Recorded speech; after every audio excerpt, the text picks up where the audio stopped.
Chapter 5. Know when to be bad. Strategic aggression. You're surrounded every day by people who either come at you head-on with aggression or who attack you in sneakier, passive-aggressive ways. If you don't learn how to confront, how to hit back, or how to manipulate the moment, you'll get eaten alive. The truth is, everyone uses flexible morality when it comes to survival. What separates the powerful from the powerless is that the powerful do it consciously and effectively. After getting out of a rehab program in 1994, Curtis Jackson returned to Southside Queens and saw how much the hustling game had changed. It wasn't the wild, violent chaos it used to be. Now it was organised. Everyone had their own corner. There was peace. But it was the kind of peace that keeps people small, stuck and passive. Curtis knew better than to settle. Now was the time to get aggressive and disrupt the system. He remembered a strategy from the streets called the setup. Distract your enemies while you make your move in the shadows. While in rehab, Curtis had met the leader of a stick-up crew from Brooklyn. These dudes were cold and efficient. Curtis hatched a plan. He would pretend to play by the new rules, working a corner like everyone else. Meanwhile, he secretly hired the stick-up crew to rob all the local dealers, including himself. The plan worked like a charm. Dealers were getting hit left and right. Paranoid, panicking, carrying guns, ducking cops. Business slowed. Curtis? He had the product. He had the trust of the fiends. He gave away freebies from the robbed stash. Soon they were coming to him. By the time the other dealers figured out what happened, it was too late. Curtis had taken over.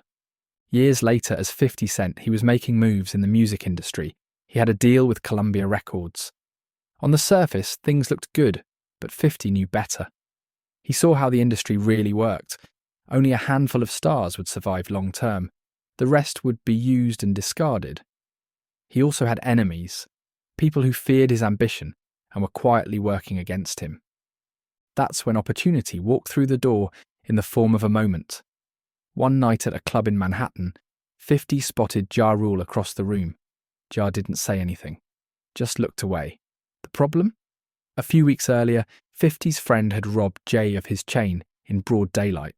No real gangster would let that slide, but Ja ignored it. That told 50 everything he needed to know. Ja Rule was fake, a studio gangster, and fake gangsters are vulnerable to one thing: exposure. So 50 launched his setup. First, he released a few diss tracks calling out Ja Rule as a fraud. Ja stayed quiet. He thought he was too big to respond. But then 50 dropped a track that detailed the history of Southside Queens, including shout-outs to Supreme, a feared gang boss now trying to go legit through ties with Murder Inc. This track drew dangerous attention. Supreme didn't like it. He told Ja to handle it. Now Ja had no choice but to go on the offensive. He tried spreading rumours. He tried getting 50 blackballed. He even physically confronted him. But 50 was too smart, too strategic. He kept his cool. He called Ja a wankster, a wannabe gangster.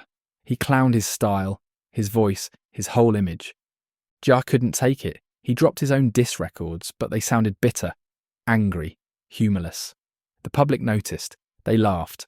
And just like that, the tide turned. When 50 dropped his debut album, it blew Ja Rules out of the water. The streets chose their side, and it wasn't Murder Inc. The master setup was complete. And what did 50 do after securing the win? He stopped. No more disses, no more shots. Why? Because Ja had already been destroyed. The fight was over. That's what power looks like. Not wild emotion, not reckless violence, but calculated aggression. When to strike, how to strike, and when to pull back. If you want to survive and dominate in this world, you need to develop the ability to go dark when necessary, to be aggressive with purpose, to be bad, strategically, and to never flinch when it's time to pull the trigger.